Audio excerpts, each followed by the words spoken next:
All right, so our moderator for the session is Kemi Ogunleye. She's a sought-after public speaker, moderator, and 20-year veteran of the media and thank you, Toby. Of the media and communications sector. Sorry, I'm going to start again, just out of respect. So, Kemi Ogunleye is a sought-after public speaker, moderator, and 20-year veteran of the media and communications sector. Kemi Ogunleye is the creator and host of Chrystallis Conversations, a talk platform and vibrant community for women and men who are in a journey to become their best selves daily. Kemi firmly believes that by sharing women's stories and experiences, we can change minds, we can change lives, and we can ultimately change the world. Ladies and gentlemen, ladies only. Yeah. Ladies, please welcome to the stage Kemi Ogunleye.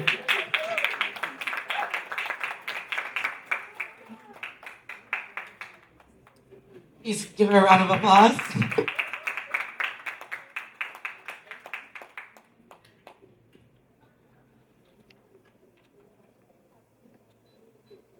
Next up, we have Dr. Nabila from Débbo Africa themselves.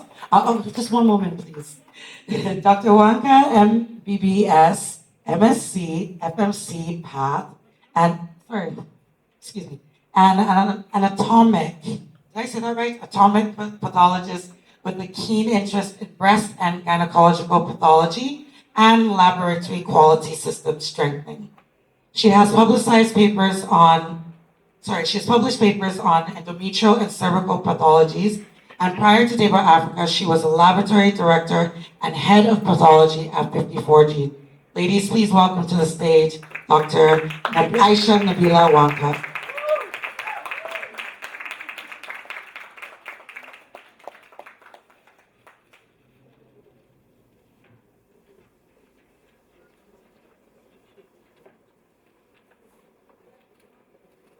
Next up, I'd like to welcome Ms. Ukoh. And for her bio, we have a quintessential professional and multi-dimensional marketing advisor and expert, a podcaster, and an author. She does it all. She owns a Nigerian food blog that has made notable impact in the Nigerian food space. Her recently published food book, Memories on a Platter, My Journey with Nigerian Foods, is a documentation of the rich and diverse foods and culture of Nigeria. Ukoh serves as the brand of several companies in Nigeria. Ladies and gentlemen, please welcome, welcome to the stage. The gentlemen are upset because I keep canceling that, but this is not for you to start. This is for the ladies. All right, so this is our first fireside chat. Please permit me to hand over the microphones here. It's good.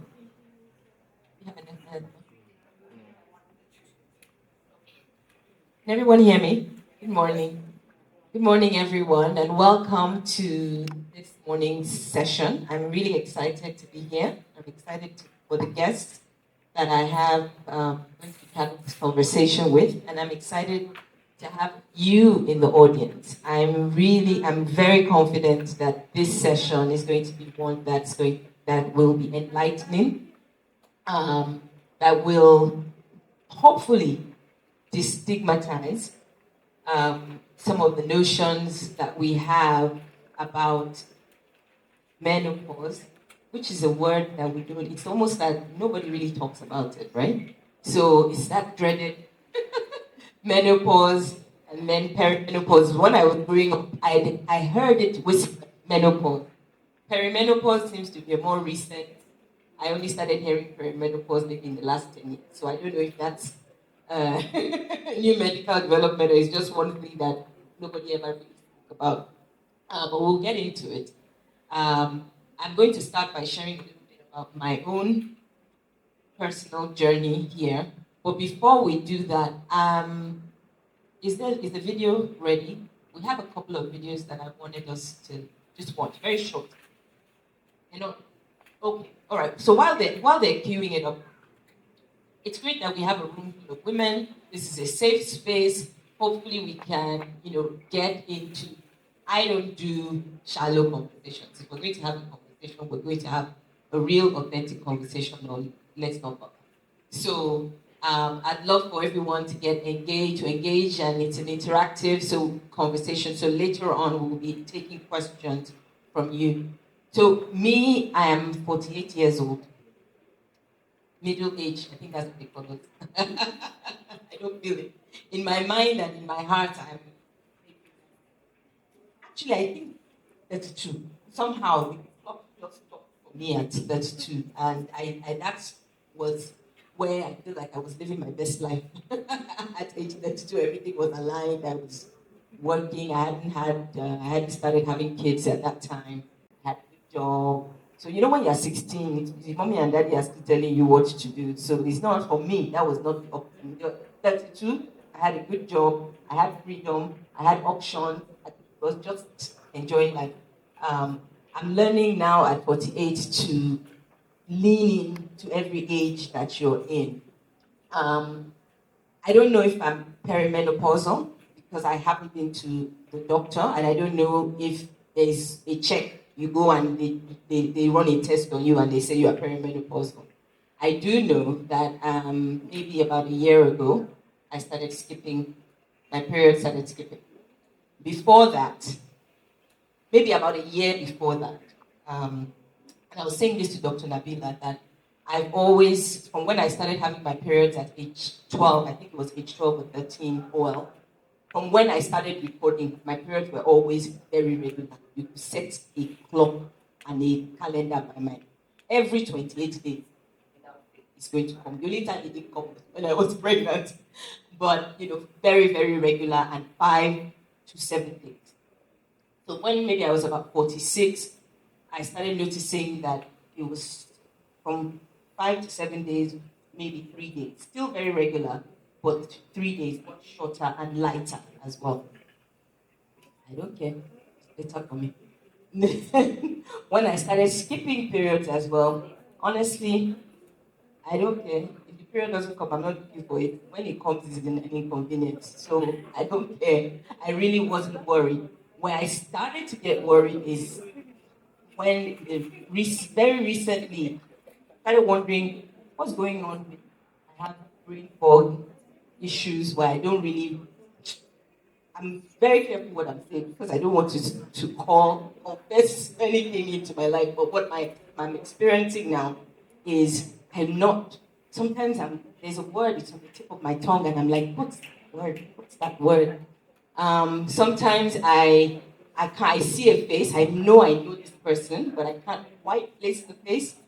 And I don't know when to be worried. Should I be worried? Should I not be? Is it normal? Is it not? So that's where I'm at now.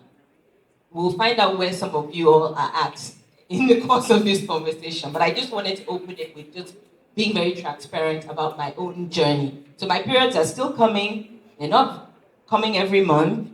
And that has its own sort of psychological or emotional impact in terms of how you see yourself. You've been having this period for 20, 30 years, all of a sudden they're going, what does that make you? Because our society teaches us that a lot of our value is tied to our ability to procreate, our ability to just be fertile, and all those things that we associate, as much as it's inconvenient. That's what I associate with being a woman. So what will happen when this thing goes away? So that sets the stage. Let's have this conversation. I'm going to start with you, just because, no, actually, I'm going to start with Mrs. Ukoh. I'm going to call her auntie because she's an auntie to me. Before we come to get the medical view, I would like you to share a little bit about your journey, just as I have. Tell us how old you are, tell us a little bit about yourself, and where you are in this.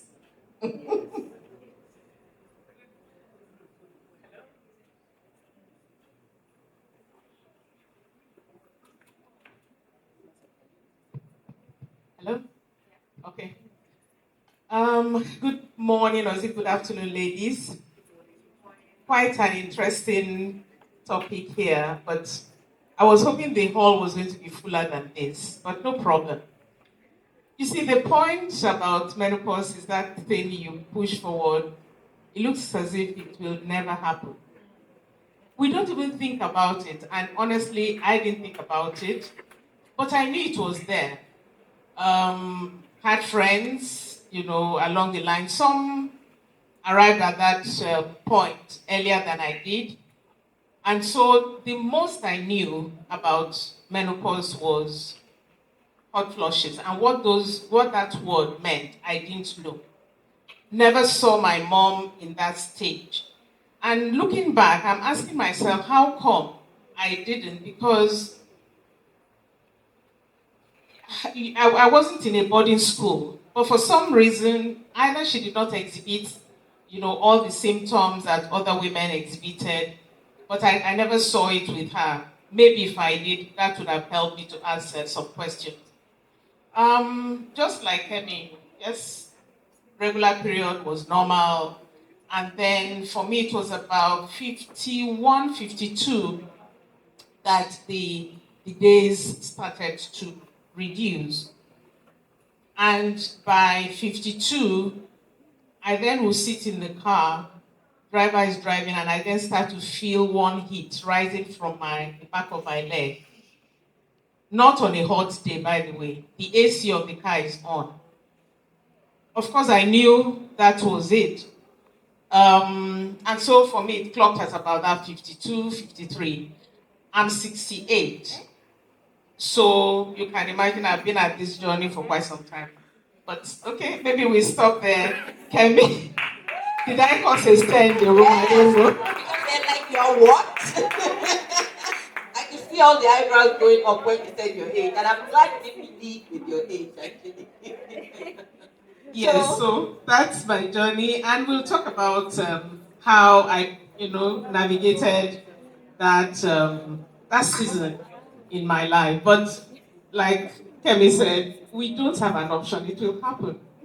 It will happen. So I think the essence of this session would be what can you learn that would help you navigate. And I think the doctor would also tell us that 50 something looks like it's reducing because we are seeing people 30 something, 40 something getting into menopause. Thank you. Please give,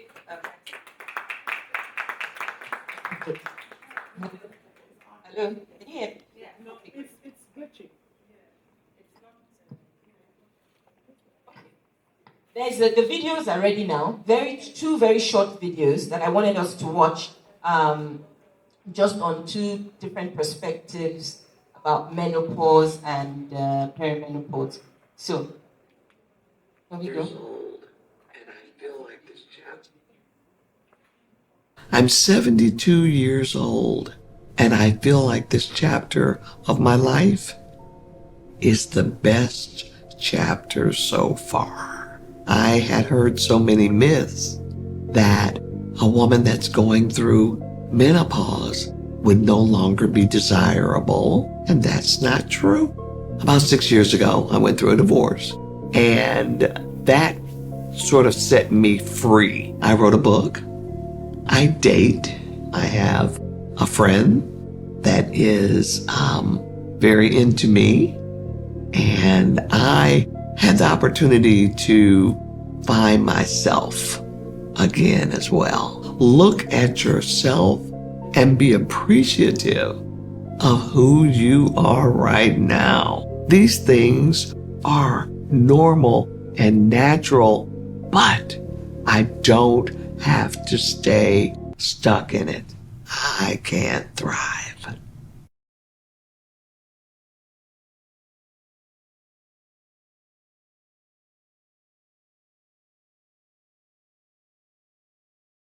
Day he tells me, guess what, Hallie?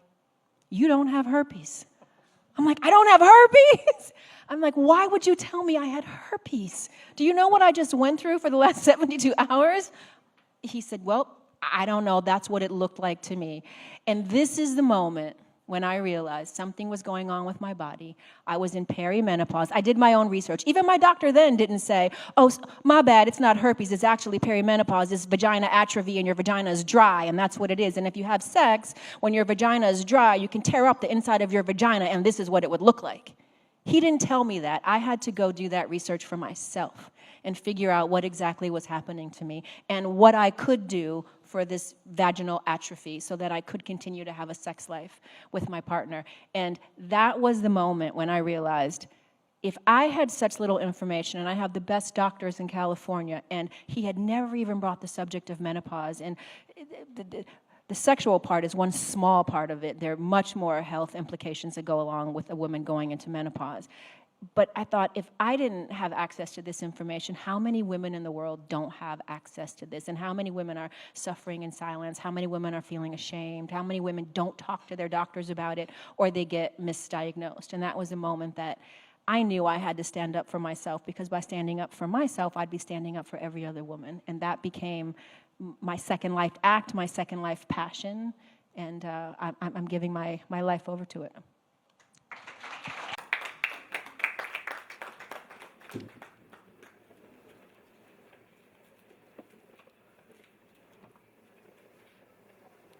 So I wanted us to watch those videos, obviously, to set the tone. Two perspectives. The first one, the woman's in her 70s, she's gone through menopause, but she's still, redefining herself. She's still thriving. She hasn't allowed herself to believe that myth that they tell us that women have a sell-by date. After a certain date, you are no longer useful. Go and sit down in a corner. And then Halle Berry speaking and talking about how she had zero information. And this is Halle Berry, probably one of the wealthiest women in the world. No information about this thing that happens to every woman, as Auntie said. You're going to go through it. And yet there's so little information. You go see your doctor about this symptom, that symptom. They either misdiagnose you, or they don't take you seriously, or they don't connect the dots for you. So you're literally suffering in silence. So, Dr. Nabila, how do we know that we are in perimenopause? And how do we know that we have officially hit menopause? Good morning, everyone. So not to belabor the point, I know there are lots of young women here in their 20s and 30s that might be wondering, why are we talking about menopause? I'm not going to deal with it until I'm in my late 40s or 50s. I just like to say that there is no knowledge that is wasted. And the earlier that we get as much information as we can about this life-changing event, the better that we can deal with it. It's going to happen to everybody. We can't escape it. We're all women. It's going to happen to us. Since we're disclosing ages today, I'm 40 years old. I haven't started experiencing perimenopausal symptoms yet, but I know I'm getting there. In a few short years, I know I'm getting there. So even though I'm a doctor, menopause isn't my area of specialization. So I'm trying to get as much information as I can to arm myself on. By the time I start experiencing symptoms, I realize I know that this is probably perimenopausal symptoms and not something else, so that I don't panic, and I can take better care of myself. So as women, our lives are regulated by a menstrual cycle. The menstrual cycle is under the influence of a hormone called estrogen. That's what makes us women. That's what gives us glowy skin, our hair. That's what makes us women. And as we age, the body's ability to produce estrogen decreases. And it's because our body goes through the menstrual cycle that we're able to reproduce. And you all know that as we grow older, the ability for us to conceive also reduces. Menopause simply means that there will come a point in every woman's life where she would no longer have her menstrual period. It will just stop completely.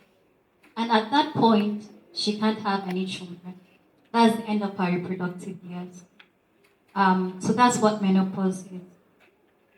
Perimenopause, that's the term she was referring to, just means the years leading up to menopause. And it's as important as menopause because your body gradually begins to reduce the amount of estrogen it produces. And so the symptoms you was talking about, the hot flushes, you will start experiencing it.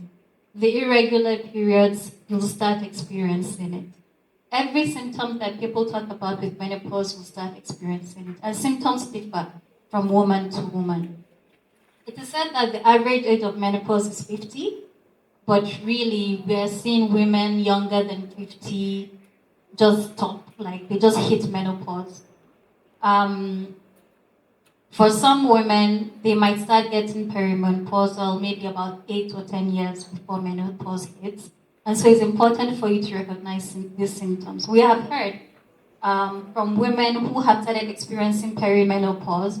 They've gone to the hospital, they've actually talked to their doctor, but the doctor hasn't been able to realize that they're undergoing perimenopause.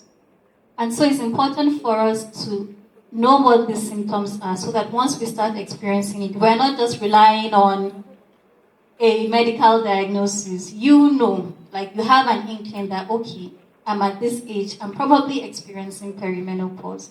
And you can even hint to the doctor after maybe you've undergone so many tests that maybe could this be perimenopausal symptoms, you know? There are certain things that we can watch out for. The first, there aren't any constellation of symptoms that would say, okay, I'm having hot flushes and I'm having irregular periods, this is perimenopausal. No, there are lots of symptoms and many of them are not specific. They're not specific. But one of the defining symptoms are menstrual irregularity. So for many women, they know their cycles. It can either be a 28-day cycle or a 30-day cycle. You should know your normal cycle. And once you started having a lengthening or a shortening of the cycle, you take note of that. Once you start having your menstrual period heavier or lighter, you take note of that. Once you start skipping, like you'll see it 1 month, you won't see it another month, you take note of that. And we would say you are in menopause when you've not had any menstrual period for 12 consecutive months. So 1 month following one another for 12 months. At that point, you've hit menopause and that's it. So that's for the irregular menstrual cycle. Another thing is the hot flush. So you feel a sensation of heat out of nowhere. I remember when my mom was going through menopause, that was her thing. She would come back from work, take off her shirts, take off her head tie, AC fan everywhere because she was so hot, you know. Night sweats. You will start having night sweats. You will start having mood swings. You know, 1 minute you're happy, 1 minute you're tired, you're irritable. You might even be depressed. And if it isn't normal for you, people around you might not even understand what is happening. Your hair might start thinning out. Your bones might become a little bit more brittle. And that's why for women at a certain age, we should start taking vitamin D, calcium, and zinc.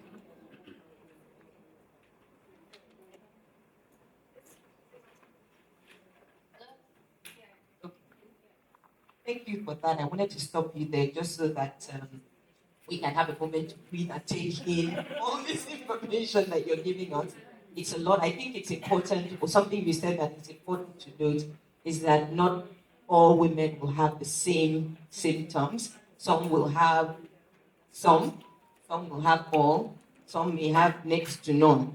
But it's the most important thing is to know yourself, know your body, know what is normal for you, so that when things start to change, you for yourself can identify. So I want to come back to you, Auntie, because you just stopped at the surface. You said when you were in your early 50s, 51, 52, you had one that started here. And that you knew. So, which means you must have had some at least anecdotal information about what menopause symptoms can look like. But from that age, what was it? I'm a bit conscious of time, but from that age, what did you experience? You are the one among the three of us who's actually been through this, and I'm encouraged because God, look at you. So please tell us a little bit about the journey for you from 52 till when you had that 12 consecutive months, like she said, where there was no period and you were officially in menopause. Hello?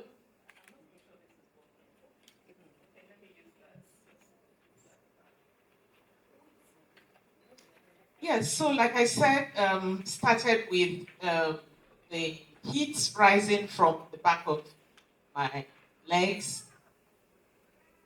And then it started to coincide with the shortening of the duration of the menstrual cycle days. So, but I think by 53, 54, sometimes I say God has a way of doing these things. I mean, it's just like when you've given birth, especially your first baby, in the hospital, you're, making promises, I'll never go back there again, and you go back. So it's the same thing with menopause. If you ask me some day-to-day detail, I might have forgotten now. But I remember that at 54, by this time, the period gradually, it will cease for like 3 months and then come back. I think even when it came back, maybe 2 days, I was done. Of course, I knew this was the journey it was going to be. Pretty excited because I didn't have to spend money on sanitary towels anymore. And all the wahala of, menstrual cycle. So, but I mean, I just woke up one of those days and it didn't happen again. Now, this was where the journey started, but I think it maybe a little before then. The heat, this thing called hot flushes. My goodness. It was so bad that, I mean, I would have to put a towel, a hand towel soaked in water by bedside because I was tired of repeatedly getting up to go to the bathroom and pour water. The room is not hot. If somebody else is in that, and by the way, I'll come to that because I went through the phase of covering duvet, flinging it. And when you're flinging that duvet, it's with annoyance. So guess what? I'll wake up my husband, and we'll come to the point that the men don't even understand what's going on. So, and 10 minutes later, I'm cold. I want to cover again. Barely 5 minutes into that covering, I'm soaked in sweat. I fling it again. Some days, so frustrating, I'll get up from the bed, go to a certain part of the house, and I'm crying because it's frustrating for me. Could something have helped? I don't know. But of course, friends at that time, everybody that had reached that point, everybody was on evening primrose. I don't know if that thing worked, to be honest. But I took it just like everybody else. They were supplements.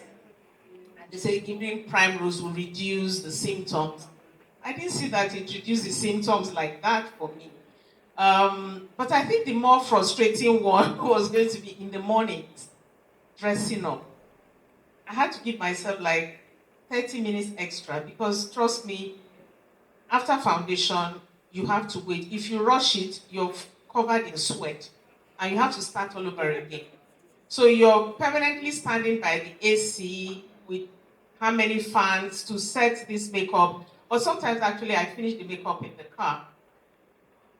And I noticed that anytime I had a conversation and I was agitated, the sweat, I can feel it coming. It starts from here and it starts to come down. You can imagine not a woman at this point, 50s, you are most likely at the executive level in your organization. Of course, the men in the room don't understand what is going on with you. And you have to be careful not to shout, this room is hot, because you know that there are about 4 ACs in that place. So guess what? When I'm going for meetings, I'll have a little tissue folded in my notepad. So as I'm feeling the sweat coming, before it lands, I just discreetly mop this place to prevent the sweat from dripping. But sometimes when I know I'm at the point of no return, it's about to drip, I just get up and excuse myself and go to the bathroom, mop up, and come back, to the meeting. So, mood swings, no, I didn't, or maybe I did. I think. I think my husband is in a better position. But I was very conscious at work, not to, because some of us work with those women. I mean, looking back, maybe that was a problem. And you're wondering, did she quarrel with her husband? And what's this? Because you look like, this wicked boss. So, like I said, I tried as much as possible to control myself, as far as the emotions were concerned. But I can't remember that it was something that was apparent. But I think after some time, my husband had to relocate to a different room. We'll come to the other side, because it was frustrating. You're swinging the duvet off, you're covering, the room is too cold, it's too hot, yeah. So, I mean, sleep quality for me was bad at that point, and so was it for him. Thank you. So why first of all, if your hormones are steady, why will you not be irritable if you haven't slept all night? So it's I just want to say at this point, and maybe I'm glad there are some men in the room, actually. And these kinds of conversations, as much as we want to keep it to ourselves, within ourselves, rather, as women, I think we need to include men in these conversations. I think that if you are a man in this room, please clap, stop everything you are doing and clap for the women. I'm serious, clap for the women. I wanted only the men in the room to clap. Let me tell you why I'm saying this. Any woman that you see from age, when she hits puberty, till 65 and beyond, she's going through so much. She's going through a lot. The period self, you have to show up in the world like a normal person, but you are bleeding like somebody that has had a gunshot wound. You look, if they do it to you men, you cannot survive. You have to go into board meetings, you have to go into presentations, you have to function, and you are hemorrhaging. And nobody must know. And you have to focus, and you have to be smart, you have to be on top of it, you have to be engaged, you have to be, and somebody is trying to tell you that, madam, you didn't look. Let me tell you. So every point in time you meet a woman, just know that she's going through a lot. And the only time the period stops is when she's pregnant. That one is another ball game entirely. And I'm not done. Then she has the baby. It takes maybe conservatively a year to recover. Conservatively a year to recover from having a baby. And she's still having to function in society like a normal person. Not like you are not normal, but these are things that as men, if you don't understand, if you don't know, the way that you will approach or engage with the women around you, whether they're women that you work with, whether it's a woman you're married to, whether it's your sister, you will have maybe many relationships, marriages are no longer standing today because of that. When you get into now menopause, peri-menopause and menopause, the woman is dealing with hot flushes and she's in a meeting. Did you hear what Auntie said? She's in a meeting. They are discussing maybe numbers. I don't know what they are discussing there. Now she has to contribute. She has to, and she's having to at the same time think about, because if I start sweating, I will say, what's going on with this woman? So I just wanted to stop and appreciate my sisters in the house, and also say to us to appreciate each other as well. Give each other a little bit of grace. Thank you. Give each other a little bit of grace, because you may meet a woman and you're like, what's wrong with her? She's funny, but she's going through something. If we ourselves, I mean, if I myself, I don't even understand what I'm going through, how is the next woman going to know? How then is the man going to know? So, doctor, help us. What are some of the practical? Now we're going to get into practicalities before I come back to. And they've told me that my time is almost up. Oh, the conversation is just starting. But what are some of the practical steps that a woman should take once she starts experiencing some symptoms, practically speaking, and from a medical point of view as well? Um, so one of the things we're doing actually now, educating ourselves, one of the practical things to do is actually the first thing to do. You don't want to wait until you've started experiencing symptoms before you start finding out the cause of why you're experiencing those symptoms. That's one. The second thing is, I know we've said this, and I don't want to belabor the point, but to lead a healthy lifestyle.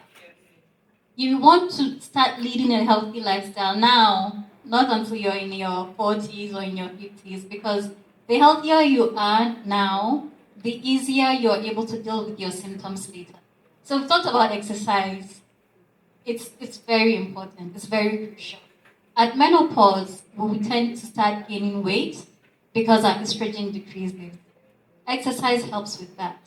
And exercise helps with the insomnia, sleep problems. Once you've exercised, you'll be too tired. You might be able to sleep better. Start learning to exercise now. Diet. Diet is very important. Somebody talked about diet today. Food portions. Drink water first. Your plate should be, half of it should be vegetables, a quarter should be protein, and then a quarter should be carbs, as much as possible. I know things are expensive now, but as much as possible, try and grow some things, even if it's in a, is it pot? Like in a pot, so that your diet improves. Stay away from caffeine, spicy foods. Caffeine tends to exaggerate the symptoms of hot flushes, so stay away from them. Try to incorporate food items like soybeans, lentils, onions, those grains. They tend to help with symptoms of menopause. So try to start incorporating them into your diet. She's talked about having a cool bedroom. There's really nothing much you can do about it, but having a cool bedroom, layering your clothes, those things help. And then also, if you aren't tracking your period, please do start tracking your period. Even if it's just on a calendar, start tracking them. You can use tracking apps, Flow, Clue. They don't just track periods, but they help you track your symptoms. So you know when you're perimenopausal or when you're ovulating, start tracking them so that by the time you're starting to skip periods or whatever, you'll know that something is happening. Give a round of applause. This was a very practical that I think we can all begin to do, regardless of what age we're at. I wanted to come back to you, Auntie, because you spoke about how this potentially impacted your marriage, your husband having to deal with this, and how did you? What was that like for you as a woman who has a husband, a partner, and who's dealing with all of this at the same time? When the doctor was talking about practical steps, I think the one that we should start to talk now is to educate our partners. Please bring the subject up with your boyfriend, with your husband, because they don't understand. So now going to why I had to start from that point. We are going through these hot flushes. You're sweating. The last thing you want is for somebody to hug you. The man wants sex at that point. And meanwhile, you're hot, you're uncomfortable. He wants to lie down and hug you. You are uncomfortable. That went on for a long time. And honestly, I had to be the one to educate this man that, maybe you can see. You can see me with water and towel by the side of the bed. You can see me. I'm not mad. There's something going on in my body. The man understands for that night. And then the next night, You're wondering, didn't he get what I said yesterday? He's coming again, you know, you're having this problem, and rightly so for him, he's not going through it. For that time, he feels like having sex. For you, the last thing on your mind is sex. Certainly not penetrative sex. Maybe at some time of the day, a hug, a cuddle, but for the most part, you know, your body is not attuned to that. But of course, you then get into the point when you then have to be the one to source for KYJ. You will get there when you get to that point. Because there's dryness, like the Harry Berry talked about. And so once that dryness is there, it puts you off sex completely. But again, you're there as a woman and you're asking yourself, for how long do I go on and deprive this man and possibly encourage him to go outside? Of course, trust me, a man would always find an excuse to go outside. But that becomes a very cogent reason to go outside. So you're now the one to source for KYZ because the man will not even source for this KYZ, and I don't know why. So yes, it's a gel. KYZ, I mean, that's the only brand there are many brands, and I mean, trust me, if at the point that was I could Google it, I would, but you know, that was the most popular brand. Then I guess there are some other brands, and some other women knew what to do. I know that some women, I mean, friends told me they'll prepare themselves anyway in case sex happened. In which case they inserted some, I don't know, gel or capsule in readiness. Okay, if it happens, because you know, this sex matter, because we are being real, right? There's a way your brain functions, and I hope I'm speaking for all women. When the thing now becomes, okay, you want to apply KY jelly. By the time you're applying that jelly, you don't even want it. And so you take out this spontaneity, you know, from that experience. And so that's why you find some women will, you know, if it doesn't happen, I mean, they'll wash themselves and move on. But for some, you know, by the time you're waiting for the KY jelly, remember, this is a man most likely in his 50s as well. So he too is already having problems. Oh, you didn't know? Well, I understand that erectile malfunctions, you know, starts at that point. So two of you are possibly having some issues. But guess what? Guess what? Even when the man has some erectile issues, he will now pretend as if it is this your menopause that is causing it. So it's something, like I said, something that has to be carefully managed. Because if you don't put effort to it, suddenly you find out that it doesn't happen anymore. But that bit about applying something to help, you know, moisturize you, so to speak. At that point as well, there was this product Forever, whatever. Yes, it was quite common then. I think the only one that, not that it didn't work for me, I just tried one or two, but there was this noni juice then. I just took it and I noticed that it improved, you know, secretion and stuff. After some time, when I went on to it, it wasn't even yielding results again. So we had to again fall back to KY gel. So it's like I said, first step, of course, let your partner know you will get to this point, so that you people prepare yourselves. And you know, men, this they use one syllabus. They use one syllabus. The syllabus they use for you on that bed at 28, when you were 28, is the same syllabus you want to use for you at 60. The woman needs a different thing.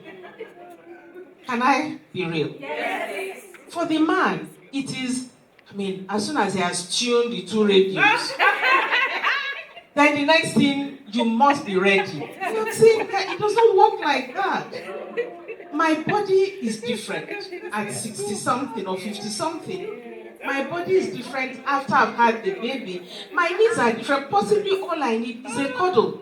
And if we must have the sex, why did you start at 5 p.m., to exactly, because it then becomes so mechanical. Look, I know friends who at that point they tell themselves, said, okay, why am I, okay, I didn't exercise today, so might as well use this opportunity as the exercise for the day. Yeah, so it's, and talking about diet, that helps quite a lot. Maybe because my background is nutrition and dietetics, so I was able to, eat well to the extent that it also helped, to build all the deficiencies and all of that. Yeah, but I think the major problem or the major bottleneck is usually that other room matter. Thank you. Can we clap for Auntie for just keeping it real? I think the key things if I'm going to distill what you have said into one or two nuggets, it's one, communication. That you have to, and as the doctor said, start now. So if you are not yet at menopause or even perimenopause, but you have a partner, you have a husband, you should start healthy communication habits now. That you're able to freely talk about even your periods. Do you talk to your husband or your partner about your periods, your cramps, all those things that you go through? Because that's what's going to build the foundation for you to be able to have an honest conversation when you become perimenopausal and menopause, and you can navigate it together. The other thing, of course, is to find what works for you. Look for ways to help ease this, and look for ways to help. It's a phase, right? It's a phase. It doesn't last forever, but we look for ways to make it easier for yourself. I wanted to take some questions from the audience. If there are any questions, because I know we're almost out of time. I see hands up all over the place. We can take two questions. So I saw two hands go up. Yes. So I saw a hand go up there, and I saw your hand go up in front, and then somebody has a quick comment, and then we can round up. So if we can just keep the questions very, very short, so that we can answer quickly and round up. Hello, everyone. My name is Taya, and I believe I'm probably perimenopausal. So I'm just beginning to sort of notice the shortening of the period, regularity of the periods. But my question really is to the doctor. She said, when you introduced yourself, you said menopause is not your area of specialization. What my question is are there actually any doctors who specialize in menopause? Because there's a lot of, should I say, people, no one knows about what's going on. It seems to be an area that nobody speaks about. I don't know why there's no medical sort of knowledge in that area. It just seems as if women are just navigating their way sort of blindly. So I'm just wondering if there are actually doctors who specialize in menopause, so we can actually have proper all the information you're giving us today has been fantastic, by the way. So just that, so we can really understand and know what's going on, and we can prepare ourselves accordingly.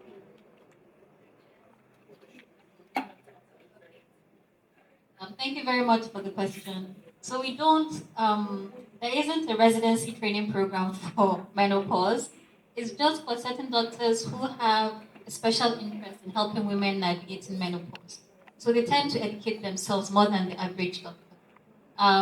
In Nigeria, there isn't like a menopause specialist that I'm aware of, but I know that if you go on the website called menopause.org, there are menopause specialists all over the world that you can speak to virtually. And if you're able to link up with them, you can even visit them physically.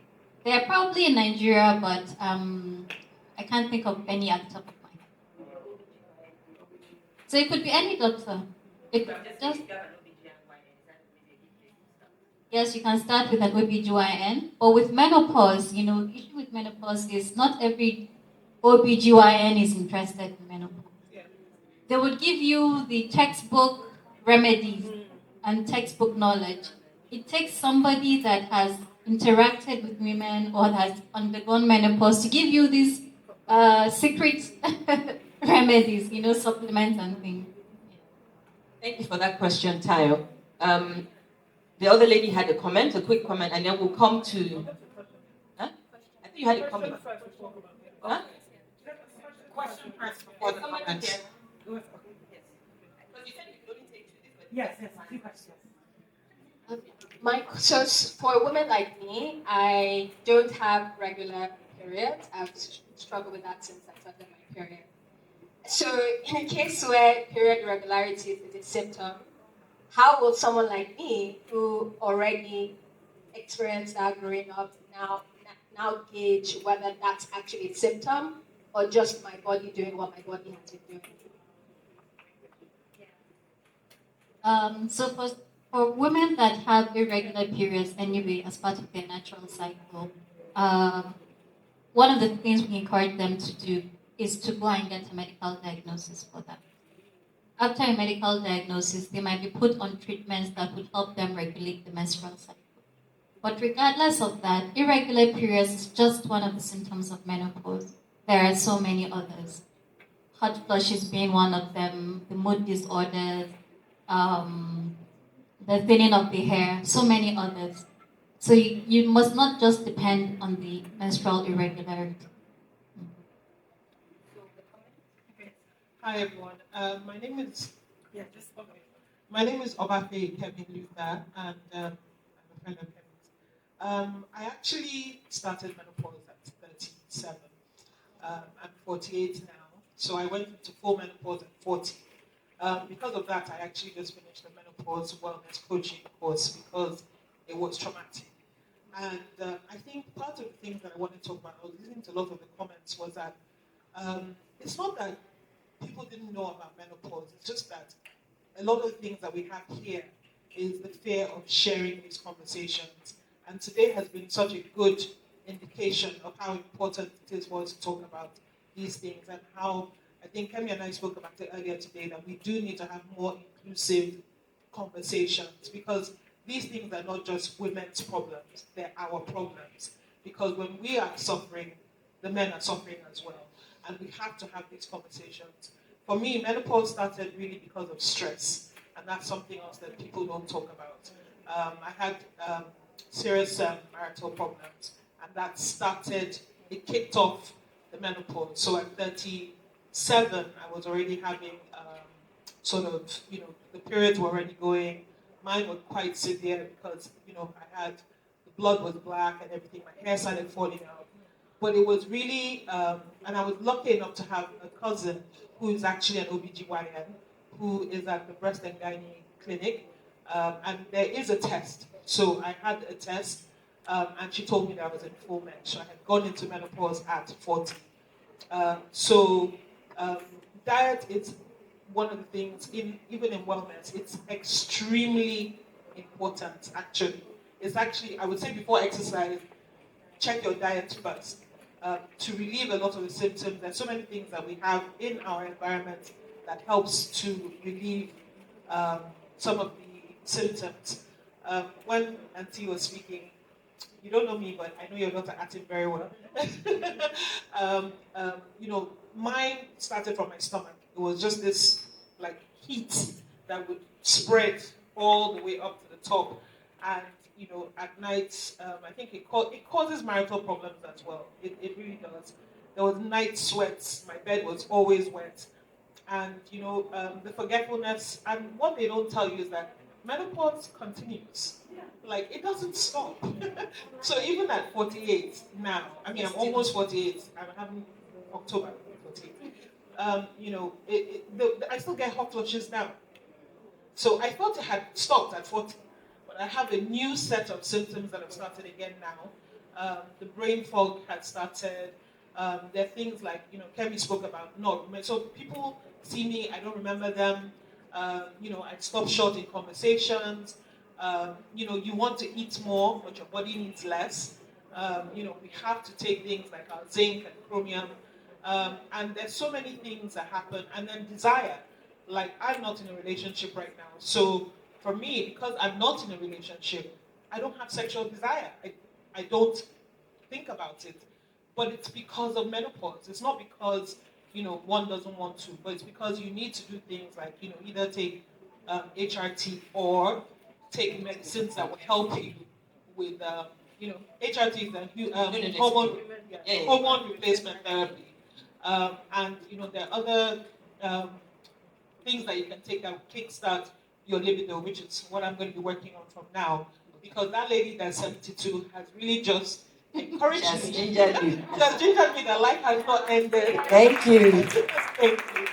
Thank you. I think that's a fantastic note to end this conversation on. I wanted to say, and we're not going to have time to go into it, that I think, if you are approaching menopause with Dr. Kemi, she spoke about stress, and that's something that we don't really think about or talk about, how that plays into the symptoms and your hormones and may take you into early menopause. But I think that there are all sorts of emotions. We didn't talk about really getting into the emotions that come in when you are facing the change. And for some women, so I'll be vulnerable as well. I only have one child, and I always hoped to have another one. And so for me, this means I'm facing the fact that this is it. For some women, they've never had any children. You've been waiting to get married, you've been waiting, and it hasn't happened, and here you are at 48, 49, 50, and nature is telling you the door is closed, or the door is closing fast. That comes with a lot of emotional pain that you can't really process. There are not that many people you can talk to say, apart from the fact that my body is going through all of this, I'm also having to deal with the loss of a dream, maybe, or something that I wanted. And even if you have had children or you've never wanted children, whatever that case may be, it means that you're going into another phase of your life where you have to again reimagine your identity vis-a-vis.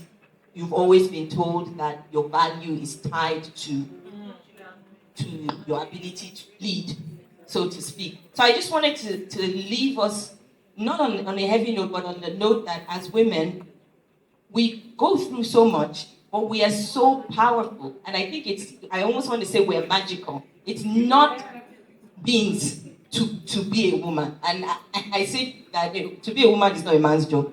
It's not beings to be a woman. At every phase that we're in, no matter what phase you are in, whether you're in your 20s, 30s, 40s, you are more than your body, you are more than your reproductive ability, you are more than what society wants to reduce you to, and you can enjoy every phase of it. I'll leave it there. Thank you very much. So thank you so much to my panelists, to Dr. Nabila and to Auntie, for being so open, for sharing with us your knowledge, and for sharing your story and keeping it real and giving us information that we can take away to help us thrive with every stage of our lives. Thank you so much. Thank you.